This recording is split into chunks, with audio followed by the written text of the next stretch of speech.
Today we're going to talk about spelling chords through a standard jazz tune like Night and Day.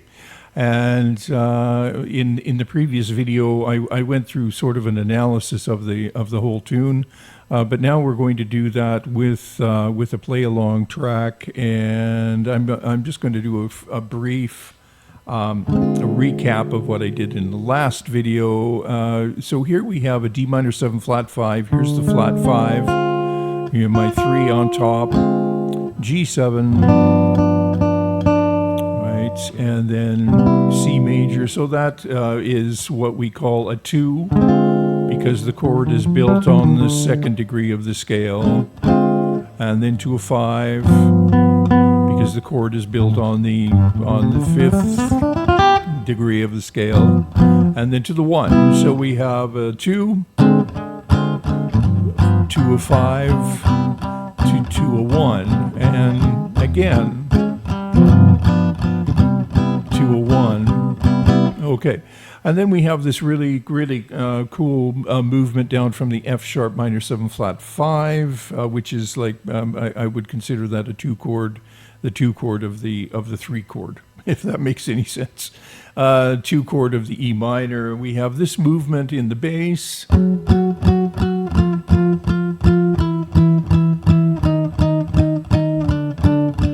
5. Right, and then we would repeat that. As you can see, we've got a repeat sign. Okay, so the F sharp minor 7 flat 5 that we're going to use is the same as the one that we're using here on the 2 chord. Just going to move that up. And then moving to the F minor 7, the 4 minor chord, to the 3, to the passing diminished. Right, a diminished chord is an equal division. That it's consecutive minor thirds, and then we move down to the D minor 7, 2 chord, to the 5 chord, to the 1 chord. Now, what this video is about is going through a progression of how to learn a tune, how to really get a grip on a tune, how to memorize that tune and understand it in a more in-depth kind of way, rather than just looking at chord pictures and playing along in a rhythm style. So as I did at the top, let's just play that. Let's just play it through one more time, and maybe you'll see the chords a little clearer this time.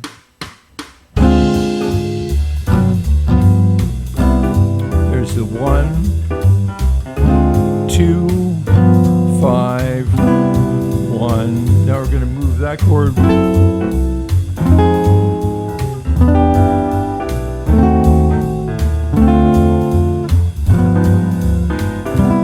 And then we repeat that exact same progression. 5, 1, 2, 5, 1. We move that up. And diminished.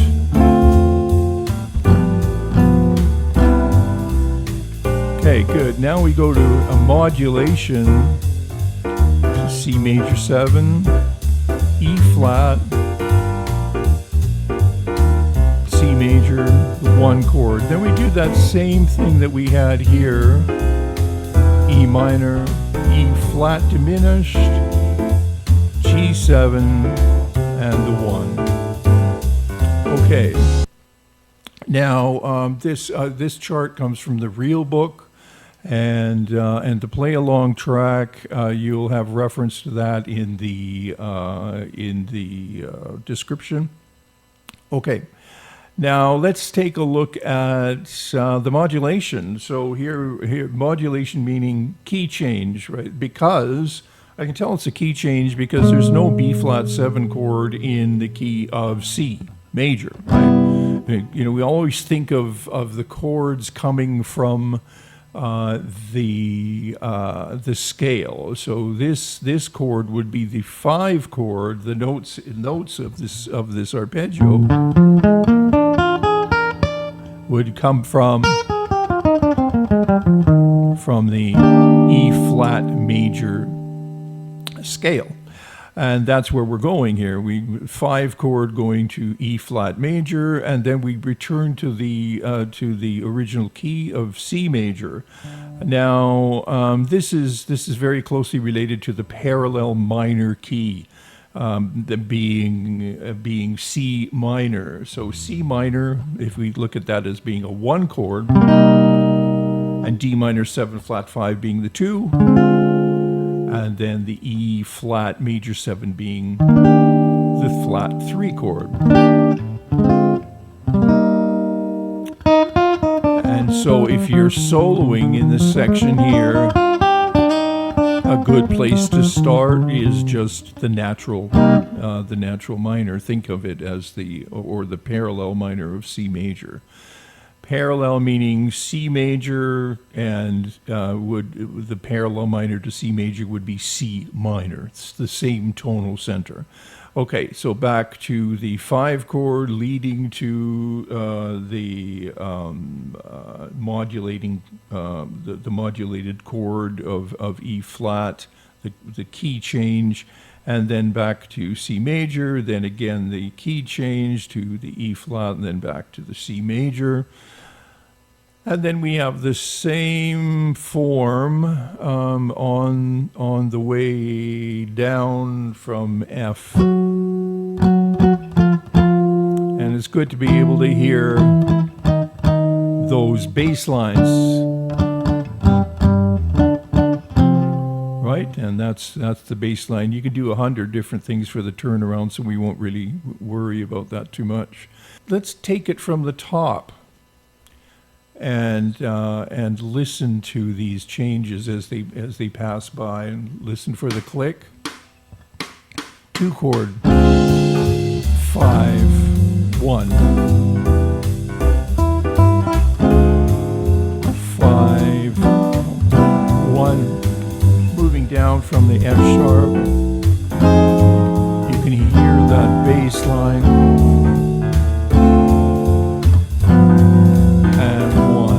And then we return.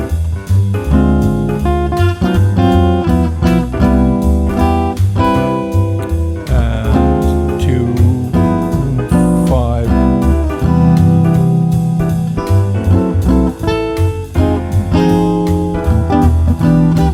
So working our way to the second ending, 1, 2, 3, 4,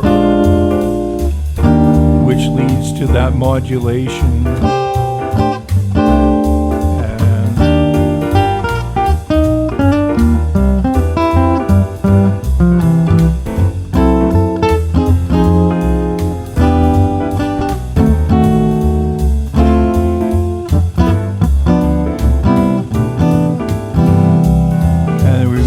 Back to the top. So the form here is a basic 32 measure form. We have A repeats itself as we did, and you heard that. So we have the A, and then repeats the that first section AA, and then we move to the B section, which plays once, and then we repeat the tag section of the A section. So sort of like an AABA form, right?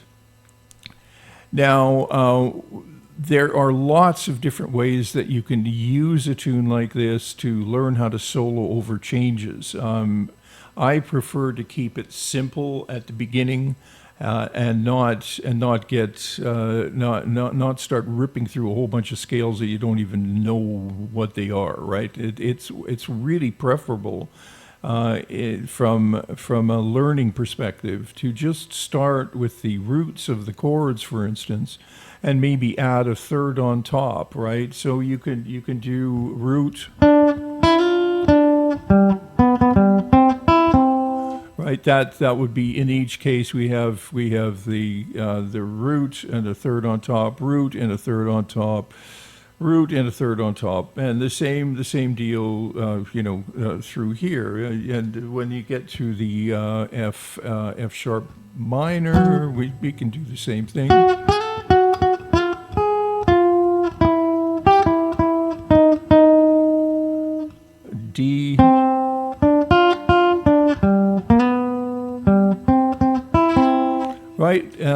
and if you're doing things this way, it will sound right, and that's sort of where you want to be at the beginning. And I'll show you what that process sounds like with the track.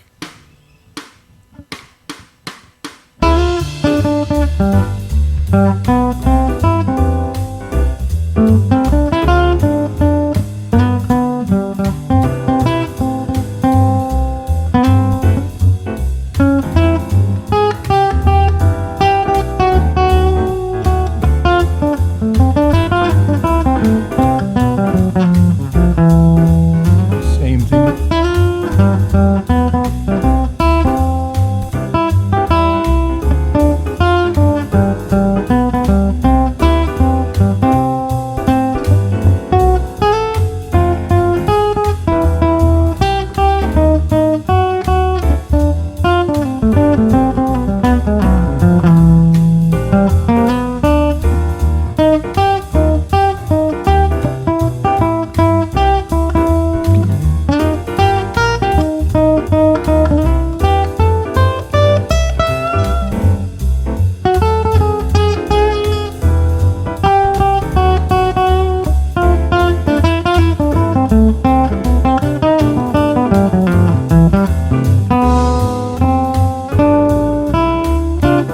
And so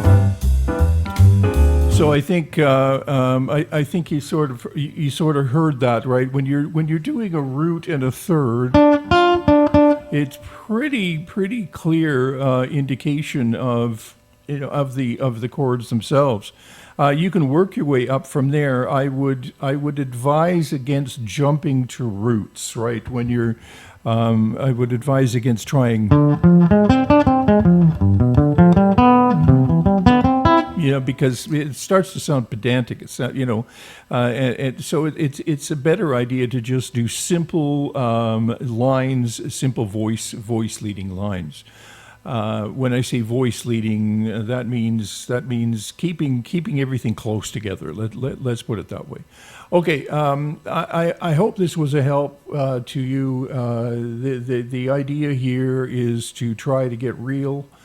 Try to bring it to a place where you can comp through the tune, where you can solo through the tune, when you've got the tune memorized, where you understand the tune. I would suggest that this may take you hours, and you have to be ready for that, because there are no shortcuts. If you really want to dig into a tune, you have to play it for many hours and understand where the tune is going, and be able to explain where the tune is going and what is happening, both harmonically and melodically. We haven't even touched on the melody, but speaking of the melody, this is sort of a nice one. It's pretty easy, and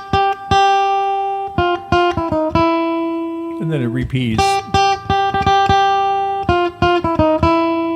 And it sort of follows the chord progression.